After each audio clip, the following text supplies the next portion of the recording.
Hello everyone and welcome back to another video. Today we're going to see how to make an About Us page on Shopify. Firstly, log into your Shopify admin dashboard and in the left sidebar, click Online Store, then Pages. Click the Add Page button to create a new page. Now in the title field, type About Us. In the content box, write your brand story, who you are, what you sell, and what makes your store special. On the right-hand side, set the visibility and optionally edit your search engine listing preview. Then click Save when you're done. Use headings, short paragraphs, and high-quality images to make your store easy to read and engage in. Now go to Online Store, then Navigation.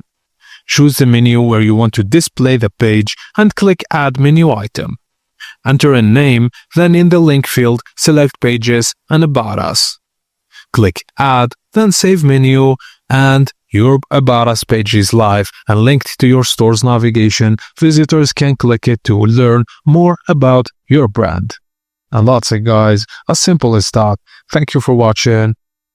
And please don't forget to like and subscribe for more.